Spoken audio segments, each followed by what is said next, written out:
ارسطو نے بتایا ہے کہ تصویریں اصل نہیں ہوتی، عکس ہوتی ہیں۔ تصویر سفید و سیاہ ہوتی، رنگین ہوتی، چھوٹی یا بڑی ہوتی۔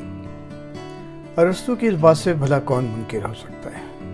یہ سچ ہے، تصویریں اصل نہیں ہوتی۔ مگر شمیم بازل کی مصوری ہم سے کچھ اور کہتی ہے۔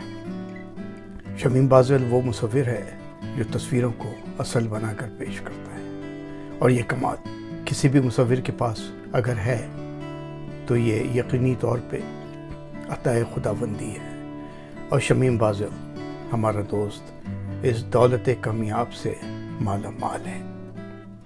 شمیم کے ہاتھوں میں وہی برش اور رنگ ہوتے ہیں جو دوسرے تمام مصور استعمال کرتے ہیں۔ شمیم بازل بھی اسی طرح پینٹنگ کرتا ہے جس طرح دوسرے مصور کرتے ہیں۔ مگر اس بات پہ بھلا کیا شک کہ شمیم کی پینٹنگ مکمل طور پر، بلکہ شمیم کی پینٹنگ مکمل ہونے کے بعد کچھ اور ہی کہہ رہی ہوتی ہے۔ وہی برش، وہی رنگ، پھر شمیم کی مصوری ممتاز ترین کیوں؟ یہ کوئی فلسفہ نہیں، بہت سادہ سی بات ہے۔ شمیم کی پینٹنگ میں جو رنگ استعمال ہوتا ہے اس میں شمیم کا لہو بھی شامل ہوتا ہے۔ شمیم جب برش کو ہاتھوں سے تھامتے ہیں تو دراصل ان کے ہاتھ اور دل دونوں ایک ساتھ حرکت میں آتے ہیں۔ شمیم دل کی دھڑکنوں سے اپنے ہاتھ کو جنبش دے کر کینوس پر رنگ بکھیرتے ہیں۔ شمیم بازل شخصیات کی تصویر بناتے ہیں تو آپ دیکھیں، ایسا لگتا ہے کہ وہ شخصیت آپ سے بات کر رہی ہے۔ شمیم بازل کسی کتاب کا سر ورق بنائیں، یہ بات آپ جانتے ہیں کہ سر ورق دیکھنے کے بعد ایسا لگتا ہے کہ کتاب کے تمام مندرجات وہ تصویر بیان کر رہی ہے۔ یہ ہے شمیم بازل کا انوکھا کمال۔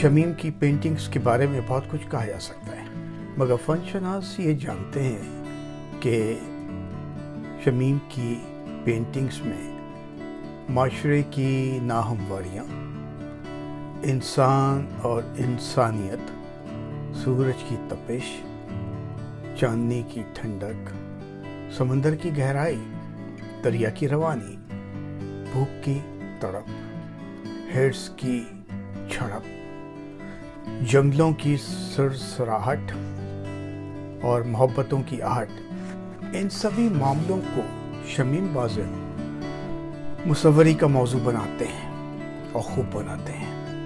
اہل علم و دانش سے شمیم بازل بہت داد سمیٹ چکے ہیں۔ میرے نزدیک ان کی شاعری، ان کی گلوکاری اور ان کی ڈرامہ نگاری دراصل یہ ان کی مصوری کا ہی تسلسل ہے۔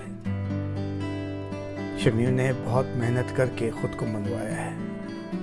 اب یہ ہمارا کام ہے کہ ہم شمیم بازل کو بتائیں کہ وہ صرف فنکار نہیں بلکہ ہمارا مان بن چکے ہیں۔